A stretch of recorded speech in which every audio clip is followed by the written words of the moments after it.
കുറഞ്ഞ പക്ഷം പ്രസവത്തിൽ മരിച്ച ജ്യേഷ്ഠത്തിയുടെ മകളാണ് ആ കുഞ്ഞ് എന്ന് പലരോടും പറഞ്ഞത് എം.എ. ഷഹനാസ്. ഗർഭഛിദ്രം പരാതിക്കാരിയുടെ സമ്മതത്തോടെ എന്നും ഹൈക്കോടതിയുടെ വിലയിരുത്തൽ. അങ്ങനെ രാഹുൽ മാങ്കൂട്ടത്തിലിന് ഒന്നാം പരാതിക്കാരിയുടെ പരാതിയിലും കോടതി ജാമ്യം നൽകിയിരിക്കുന്നു. ഈ ഒരു സന്തോഷ വാർത്ത നിങ്ങളിൽ ഭൂരിഭാഗം ആളുകളും അറിഞ്ഞു കാണുമായിരിക്കും. അതുപോലെ തന്നെ സന്തോഷമായ ആളുകൾ നിങ്ങളുടെ സന്തോഷം താഴെ കമൻറ്റ് ബോക്സിൽ ഒന്ന് പ്രകടിപ്പിക്കുക. അതുപോലെ തന്നെ സന്തോഷമാകാത്ത കുറച്ച് ആൾക്കാരുണ്ടല്ലോ, എന്തുകൊണ്ടാണ് നിങ്ങൾക്ക് സന്തോഷമാകാത്തത്? രാഹുൽ മാങ്കൂട്ടത്തിലിനെ ജയിലിലിട്ട് അങ്ങ് ഇല്ലാതാക്കാനുള്ള തെളിവുകൾ അതൊക്കെ എന്തെങ്കിലും നിങ്ങളുടെ കയ്യിലുണ്ടെങ്കിൽ ഒന്ന് താഴെ കമൻറ്റ് ബോക്സിൽ പറയണേ. പറ്റുമെങ്കിൽ ഒന്ന് പറ. അതുപോലെ തന്നെ വേറൊരു കാര്യം, നമ്മുടെ എം.എ. ഷഹനാസ് ഇന്നലെയൊക്കെ കുത്തിയിരുന്ന് പോസ്റ്റ് ഇടുന്നുണ്ടായിരുന്നു. എന്തിനാണ് പോസ്റ്റ് ഇട്ടതെന്നല്ലേ? ഒരു അഡ്വക്കേറ്റ് ഉണ്ടല്ലോ, രാഹുലിന് വേണ്ടി സംസാരിച്ചപ്പോൾ അതിജീവിതയെ ആക്ഷേപിച്ച ഒരു അഡ്വക്കേറ്റ്. ഞാനും ആ അഡ്വക്കേറ്റിനെ അങ്ങോട്ട് ന്യായീകരിക്കാനൊന്നും നിൽക്കുന്നില്ല. പക്ഷേ അവർക്ക് സുപ്രീം കോടതി ജാമ്യം നിഷേധിച്ചപ്പോൾ നമ്മുടെ എം.എ. ഷഹനാസ് ചാടിക്കേറി സോഷ്യൽ മീഡിയ അവരുടെ ഫേസ്ബുക്കിൽ വന്ന് കുറിപ്പ്, ഒരു ഒന്നാമത്തെ കുറിപ്പ്, രണ്ടാമത്തെ കുറിപ്പ് ഇങ്ങനെ അങ്ങോട്ട് എഴുതി തള്ളുന്നുണ്ടായിരുന്നു. ഇന്ന് രാഹുലിന് ജാമ്യം കിട്ടിയത് അറിഞ്ഞില്ലേ ചേച്ചി? എനിക്ക് അറിയാൻ പാടില്ലാണ്ട് ചോദിക്കുക. കുറിപ്പുകളായിട്ടൊന്നും വരുന്നില്ലല്ലോ. ഇന്നലെ ആ ഒരു അഡ്വക്കേറ്റിനെ ജാമ്യം നിഷേധിച്ചപ്പോഴത്തേക്ക് വലിയ വലിയ കഥകളൊക്കെ എഴുതിയാണ്. 1, 2 ഇങ്ങനെ എഴുതി അങ്ങ് വന്നോണ്ടിരിക്കുകയായിരുന്നു ഫേസ്ബുക്കിൽ തുരാന്നും പറഞ്ഞ്. ഇന്ന് ഇട്ടിട്ടുണ്ട് ഒരു മണിക്കൂർ മുമ്പ്, ദുബായിലെ കരാമയിലിരുന്ന് ചോറുണ്ണുവാണെന്ന് മാമുണ്ണുന്നു, ഏറ്റവും നല്ല ചോറ് കിട്ടുന്ന സ്ഥലം ദുബായ് കരാമയിലാണെന്നൊക്കെ പറഞ്ഞൊരു വീഡിയോ. രാഹുൽ മാങ്കൂട്ടത്തിലിന് ഇന്ന് കോടതി കൊടുത്ത ആ ജാമ്യം, അതിലൊന്നും പറയാനില്ലേ എം.എ. ഷഹനാസിന്? ഇന്നലെ കോടതിയെ വാനോളം പുകഴ്ത്തുന്നത് കണ്ടു. ഇന്നെന്താ കോടതിയെ പുകഴ്ത്താനില്ല? ഇന്ന് താത്തണോ കോടതിയെ? നിങ്ങളുടെ ഇഷ്ടത്തിനനുസരിച്ച് നിങ്ങൾക്ക് ഇഷ്ടമുള്ള നീതി കിട്ടുമ്പോൾ അപ്പം നിങ്ങൾ പൊക്കും. നിങ്ങൾക്ക് ഇഷ്ടമല്ലാത്തൊരു നീതി വേറെ ആർക്കെങ്കിലും കിട്ടുന്ന കണ്ടു കഴിഞ്ഞാൽ അപ്പോൾ അങ്ങ് താത്തും കോടതിയെ, അല്ലേ? എന്തായാലും കൊള്ളാം. കൂടുതലൊന്നും ഞാൻ എം.എ. ഷഹനാസ് താത്തുവിനെ പറ്റി പറയുന്നില്ല. മറിച്ച് ഈ നിയാസ് മലബാറി, രാഹുൽ മാങ്കൂട്ടത്തിൽ ബന്ധപ്പെട്ട വാർത്ത കേൾപ്പിക്കാം കേട്ടോ. അതിനു മുമ്പ് നിയാസ് മലബാറി എന്ന് പറയുന്ന ഒരു വ്യക്തി ഈ കഴിഞ്ഞ ദിവസങ്ങളിൽ എം.എ. ഷഹനാസിനെതിരെ ഒരുപാട് പോസ്റ്റുകൾ, ഫേസ്ബുക്ക് പോസ്റ്റുകൾ ഇങ്ങനെ ഇട്ടുകൊണ്ടേയിരുന്ന ആ ഒരു മനുഷ്യൻ ഇന്നലെ ഒരു പോസ്റ്റ് ഇട്ട് എൻ്റെ ശ്രദ്ധയിൽപ്പെട്ടു. ഇന്നലെയല്ല, ഇന്ന് തന്നെയാണ്. ഒരുപാട് സമയമായിട്ടില്ല, കുറച്ച് മണിക്കൂറുകളെ ആയിട്ടുള്ളൂ. കഥ തുടരുന്നു 4ാം ഭാഗം. അദ്ദേഹം 3 കഥകൾ എഴുതിയിട്ടു. ആ 3 ഭാഗവും ഞാൻ വായിച്ചിട്ടുണ്ടായിരുന്നു, നിങ്ങളെ അറിയിച്ചിട്ടുണ്ടായിരുന്നു. 4ാം ഭാഗത്തിൽ അദ്ദേഹം പറയുന്നൊരു കാര്യമുണ്ട്.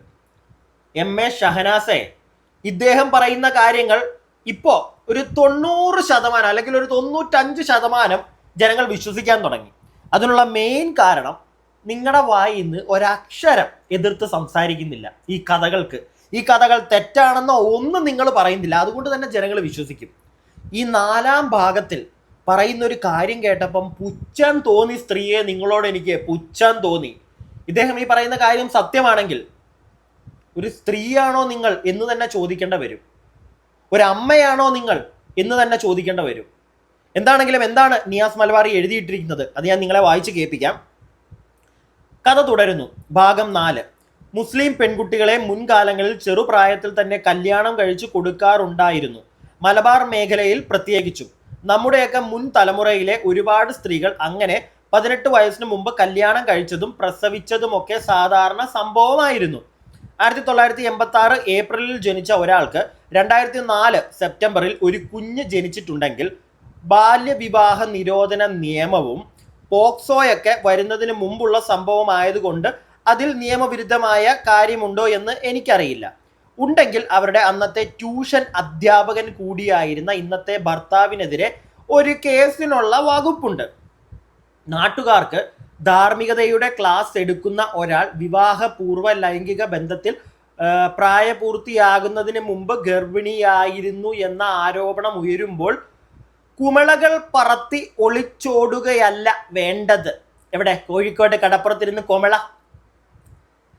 കുറഞ്ഞ പക്ഷം പ്രസവത്തിൽ മരിച്ച ജ്യേഷ്ഠത്തിയുടെ മകളാണ് ആ കുഞ്ഞ് എന്ന് പലരോടും പറഞ്ഞത് എം.എ. ഷഹനാസ്.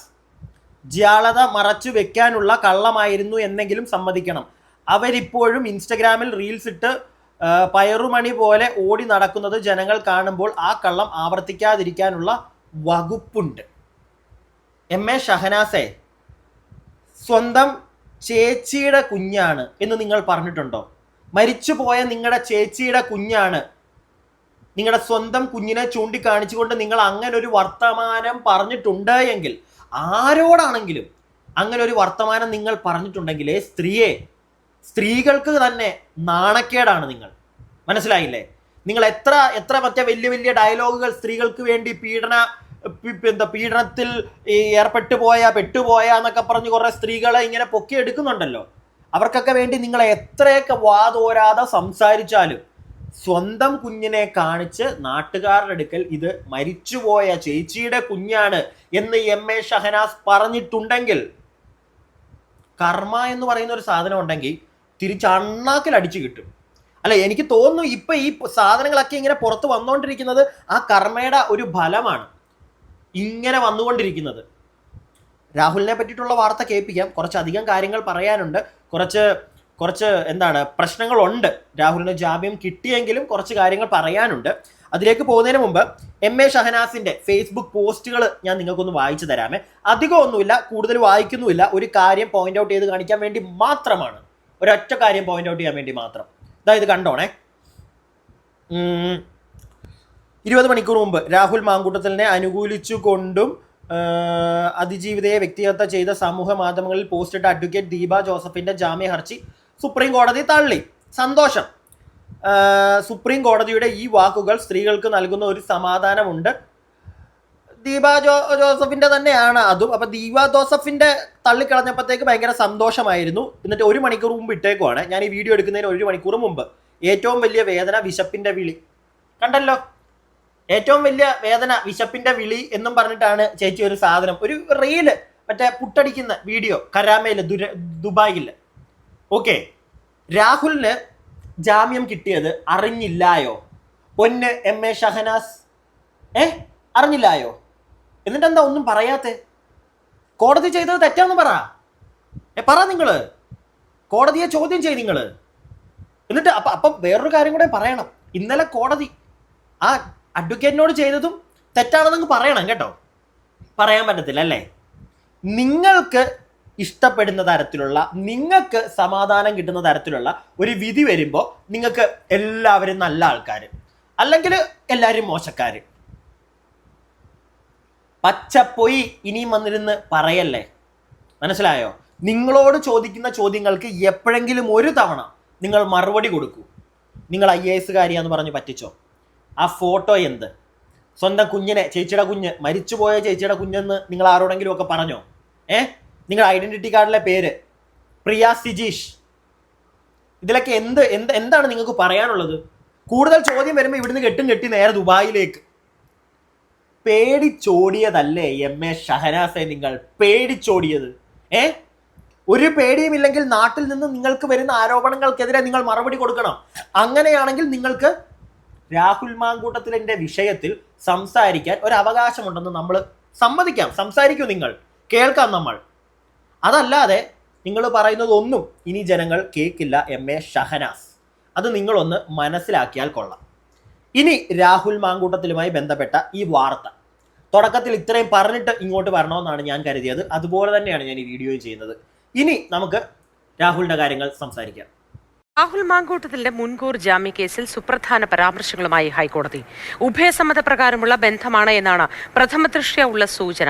ബന്ധം തകരുമ്പോൾ അത് പീഡന കേസായി മാറുന്ന പ്രവണത ശരിയല്ലെന്ന് ഹൈക്കോടതി. ഗർഭഛിദ്രം പരാതിക്കാരിയുടെ സമ്മതത്തോടെ എന്നും ഹൈക്കോടതിയുടെ വിലയിരുത്തൽ. ബാക്കി കേൾപ്പിക്കാമേ. കോടതി പറഞ്ഞത് എല്ലാവരും കേട്ടല്ലോ. ഇവിടെ ഇനിയും ഇതുപോലുള്ള കേസുകൾ വരും, ഉറപ്പായിട്ടും വരും. അതിന് മുന്നോടിയായിട്ട് ഇതാ കോടതി ഇവിടെ പറഞ്ഞു കഴിഞ്ഞു. കല്യാണം കഴിച്ചൊരു സ്ത്രീ വേറൊരുത്തനുമായിട്ട് പോയി. മനസ്സിലായോ? പൊക്കോ, നിങ്ങളുടെ ഇഷ്ടം. പക്ഷെ പോയി കഴിഞ്ഞ് ലാസ്റ്റ് അവൻ അല്ലെങ്കിൽ ഈ പോകുന്ന ആൾ തന്നെ വേണ്ട എന്ന് നാളെ ഒരു ദിവസം പറഞ്ഞു കഴിഞ്ഞിട്ട് രണ്ടുപേരും രണ്ട് വഴിക്ക് പോയതിന് ശേഷം പിന്നൊരു കാലത്ത് അവനോട് മറ്റേ വൈരാഗ്യം മൂത്തിട്ട് അവന്റെ പേരിൽ കൊണ്ട് കേസ് കൊടുക്കുന്ന പരിപാടി ഉണ്ടല്ലോ, അത് ഇനി വേണ്ട. പിടികിട്ടിയോ? അതിനിയും വേണ്ട. അല്ല, ഞാൻ ആലോചിക്കുന്നത് ഇതാണ്, എങ്ങനെ പറ്റുന്നു ഇവർക്ക് കേസ് കൊടുക്കാൻ? അവരപ്പോൾ ചെയ്തതൊക്കെ ശരിയാണെന്നാണോ ഇവരുടെയൊക്കെ വിചാരം? കല്യാണം കഴിഞ്ഞൊരു കുഞ്ഞുള്ളപ്പോൾ അല്ലെങ്കിൽ കല്യാണം കഴിഞ്ഞ് മറ്റൊരുത്തൻ്റെ ഭാര്യ ആയതിനു ശേഷം വേറൊരുത്തൻ്റെ കൂടെ പോകുന്നത് പേഴ്സണൽ ചോയ്സ്. പക്ഷെ അങ്ങനെ പോയി കഴിഞ്ഞതിന് ശേഷം അവിടെ എന്തെങ്കിലും ഒരാൾക്ക് വേണ്ട എന്ന് പറഞ്ഞ് പോകുമ്പോഴത്തേക്ക് പിന്നെ അവന്റെ പുറകെ കല്ല് എറിഞ്ഞുകൊണ്ട് ചെല്ലുന്നത് എന്തർത്ഥത്തിലാ? കോടതിക്ക് തന്നെ പുച്ഛം തോന്നി. അതാണ് കോടതി പറഞ്ഞത് നടക്കത്തില്ല ഇനി ഇവിടെ. സുപ്രീം കോടതി കഴിഞ്ഞ ദിവസം ഓൾറെഡി വേറൊരു കേസിൽ അത് തീരുമാനമാക്കി കഴിഞ്ഞു. കല്യാണം കഴിഞ്ഞ് നിൽക്കുന്ന ഒരാൾ വേറൊരുത്തൻ്റെ കൂടെ പോയിട്ട് അവന് വേണ്ടാന്ന് പറഞ്ഞ് അവൻ ഇട്ടിട്ട് പോയിട്ട് പിന്നെ ഇവിടെ വന്നിട്ട് കേസ് കൊടുത്തിട്ട് കാര്യമില്ല, എടുക്കത്തില്ല, വിട്ടോ. ഇനിയെങ്കിലും മനസ്സിലാക്കുക, എല്ലാ സ്ത്രീകളും അല്ല, ചില സ്ത്രീകൾ. അത്രേ എനിക്ക് പറയാനുള്ളൂ. ബാക്കി നമുക്കിനി കേൾക്കാം. രാഹുൽ മാങ്കൂട്ടത്തലിന് മുൻകൂർ ജാമ്യം നൽകിക്കൊണ്ടുള്ള ഹൈക്കോടതിയുടെ ഉത്തരവ്, സിംഗിൾ ബെഞ്ചിന്റെ ഉത്തരവ് ഇപ്പോൾ പുറത്തു വന്നിട്ടുണ്ട്. അതിൽ 17ാമത്തെ ഖണ്ഡികയിൽ സൂചിപ്പിക്കുന്ന കാര്യങ്ങൾ ഇതൊക്കെയാണ്. അതായത് ഈ ഇത്തരത്തിൽ പ്രഥമ ദൃഷ്ടിയ ഉഭയസമ്മത പ്രകാരമുള്ള ബന്ധമാണെന്നാണ് സൂചന എന്നതാണ് കോടതി വിലയിരുത്തുന്നത്. പക്ഷേ അതിൽ അന്തിമ തീർപ്പ് അത് ട്രയലിലാണ് ഉണ്ടാവുക. അതായത് വിചാരണ വേളയിലാണ് ഇക്കാര്യങ്ങളിലൊക്കെ തന്നെ ഒരു വ്യക്തത വരുന്നത്. പക്ഷേ കോടതിയുടെ ഈ ജാമ്യം നൽകാനിടയായിട്ടുള്ള പ്രഥമ ദൃഷ്ടിയുള്ള വിലയിരുത്തലിലാണ് ഇക്കാര്യങ്ങൾ സൂചിപ്പിക്കുന്നത്. അതോടൊപ്പം തന്നെ ഇത്തരത്തിൽ ഉഭയസമ്മതപ്രകാരം അല്ലെങ്കിൽ ഒരു ബന്ധം തകരുമ്പോൾ അത് പിന്നീട് ഒരു പീഡന കേസായി മാറുന്നത് അല്ലെങ്കിൽ ഒരു പീഡന കേസായി വരുന്നത് ശരിയല്ല എന്ന കാര്യം കോടതി ചൂണ്ടിക്കാണിക്കുന്നുണ്ട്. അതേ തൊട്ടടുത്ത ഖണ്ഡികയിൽ തന്നെ അത് അംഗീകരിക്കാൻ കഴിയില്ല എന്ന നിലപാടാണ് കോടതി എടുക്കുന്നത്. അപ്പോൾ രാഹുൽ മാങ്കൂട്ടത്തിൽ അല്ല, ഈ ബന്ധം തകരുമ്പോഴത്തേക്ക് നേരെ കേസ് കൊടുക്കാൻ, ഈ പീഡന കേസ് കൊടുക്കാൻ പോകുന്നതിന് മുമ്പ് ഒരു നിമിഷം ആലോചിച്ചൂടെ? ഈ കേസ് കൊടുക്കാൻ പോകുന്നവരുടെ ഒരു മാനസികാവസ്ഥയല്ല, അവർക്ക് എന്ത് റെസ്പെക്റ്റ് ആണ് ഈ സമൂഹം കൊടുക്കാൻ പോകുന്നതെന്ന്. അല്ല, എന്ത് റെസ്പെക്റ്റ് ആയിരിക്കും നമ്മൾക്ക് അവർ? എനിക്ക് മനസ്സിലാവുന്നില്ല. ചോദ്യങ്ങളല്ലേ ചോദിക്കുകയുള്ളൂ. നിങ്ങൾ കല്യാണം കഴിച്ച് വേറൊരാളുമായിട്ട് നിൽക്കുന്ന ഒരു വ്യക്തി, നിങ്ങൾ എന്തിനാണ് മറ്റൊരുത്തൻ്റെ പുറകെ പോകുന്നത്? മറ്റൊരുത്തൻ്റെ പുറകെ പോയിട്ട് പിന്നെ കുറച്ച് കഴിയുമ്പോൾ അവന് വേണ്ടാന്ന് പറയുമ്പോൾ പിന്നെ അവൻ്റെ പേര് കേസ്. എന്തിന്? ഒരാളുടെ ഭാര്യയായിട്ടിരിക്കുമ്പോൾ എന്തിന് വേറൊരാളുടെ പുറകെ പോകുന്നു? അയാൾ കയ്യും പൈസ എറിഞ്ഞുകൊണ്ട് പോയി എന്നാണോ പറയാൻ പോകുന്നത്? അതെന്ത് ചീപ്പായിട്ടുള്ള കാര്യമായിരിക്കും? അപ്പോൾ ഈ പരാതി പറയുന്ന, ഞാൻ നമ്മുടെ രാഹുൽ മാങ്കൂട്ടത്തിലെ കേസിലെ പരാതിക്കാരെ അല്ല ഉദ്ദേശിക്കുന്നത്, മൊത്തത്തിൽ പറഞ്ഞതാണ്. മനസ്സിലായോ? അങ്ങനെ ഈ കേസും കൊണ്ട് പോകുമ്പോഴത്തേക്ക് സ്വന്തം വിലയല്ലേ ഇടിഞ്ഞു പോകുന്നത്.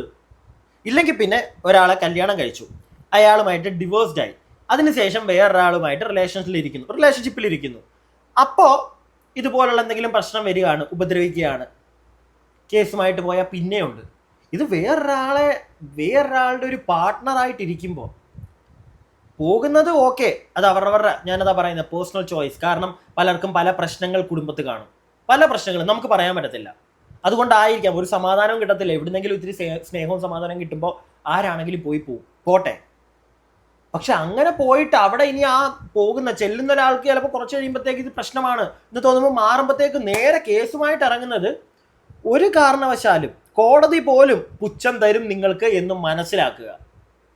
ബാക്കി ആന്റിസിപ്പേറ്ററി ബെയിൽ കൊടുക്കുന്നതിലേക്ക് കോടതിയെ നയിച്ചിട്ടുള്ള ഘടകങ്ങൾ ഇതാണെന്നാണ് മനസ്സിലാക്കുന്നത്. ഇതോടൊപ്പം തന്നെ ഗർഭചിത്രവുമായി ബന്ധപ്പെട്ട് അത് സമ്മതത്തോടെ എന്നാണ് ഹൈക്കോടതിയുടെ വിലയിരുത്തലായി വന്നിട്ടുള്ളത്. ആ ചാറ്റുകളിൽ അത് സൂചിപ്പിക്കുന്നു എന്നതാണ് കോടതി വ്യക്തമാക്കുന്നത്. പക്ഷേ അതിലും ഈ രാഹുലിന്റെ അടക്കം ഒരു ഫോഴ്സ്ഫുൾ ആയിട്ടുള്ള ഒരു ഇടപെടൽ ഉണ്ടായിട്ടുണ്ടോ എന്ന കാര്യം ഒക്കെ തന്നെ ഈ വിചാരണ വേളയിൽ മറ്റ് കാര്യങ്ങൾ വെളിപ്പെടേണ്ടതായിട്ടുണ്ട്. പക്ഷേ പ്രഥമ ദൃഷ്ടിയാ കോടതിക്ക് ഇത് ഒരു കൺസെൻഷ്യൽ സെക്സ് അതല്ലെങ്കിൽ ഉഭയസമ്മതപ്രകാരമുള്ള ബന്ധം എന്ന നിലയിലാണ് കോടതി വിലയിരുത്തുന്നത്. അതിന്റെ ഭാഗമായിട്ടാണ് കോടതി ഇപ്പോൾ ഈ ആന്റിസിപ്പേറ്ററി ബെയിൽ അനുവദിച്ചിട്ടുള്ളത്. അതോടൊപ്പം തന്നെ കർശന ഉപാധികളോട് കൂടിയിട്ടാണ് ഈ ബെയിൽ ഇപ്പോൾ നൽകിയിരിക്കുന്നത്. ആ ഉത്തരവിന്റെ വിശദാംശങ്ങളാണ് ഇപ്പോൾ പുറത്തേക്ക് വന്നിട്ടുള്ളത്. അതിലാണ് നൽകിയിട്ടുള്ളത്, എന്ത് നിബന്ധനകളാണ് വെച്ചിട്ടുള്ളത്?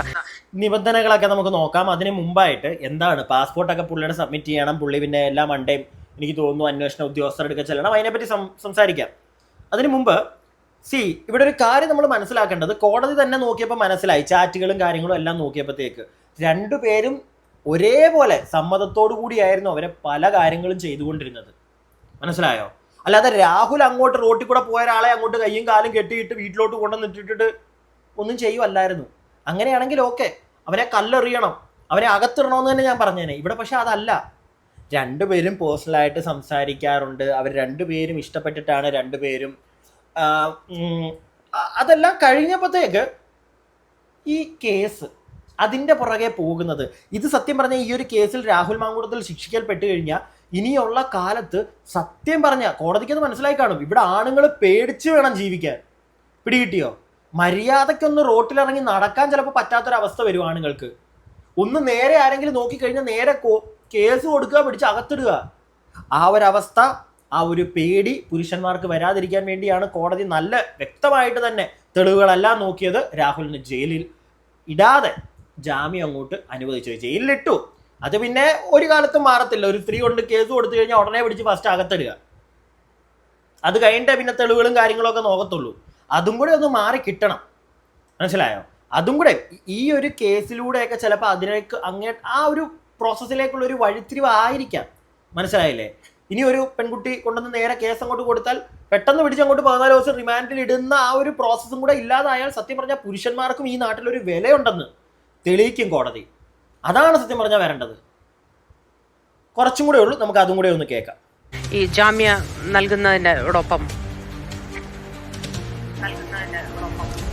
അതായത് വിശദമായിട്ടുള്ള നിബന്ധനകളാണ് കോടതി മുന്നോട്ട് വച്ചിരിക്കുന്നത്. ആ വ്യവസ്ഥകൾ ഒന്ന്, ഈ വരുന്ന തിങ്കളാഴ്ച അന്വേഷണ ഉദ്യോഗസ്ഥന് മുന്നിൽ രാഹുൽ മങ്കൂട്ടത്തിൽ ഹാജരാകണം. രാവിലെ 10 മണി മുതൽ 4 മണി വരെ രാഹുൽ മങ്കൂട്ടത്തിനെ ചോദ്യം ചെയ്യാം. ആ ചോദ്യം ചെയ്യുന്ന സമയത്ത് കസ്റ്റഡിയായി തന്നെ കണക്കാക്കും. അതോടൊപ്പം 3 ദിവസം ഹാജരാകേണ്ടതായിട്ടുണ്ട്.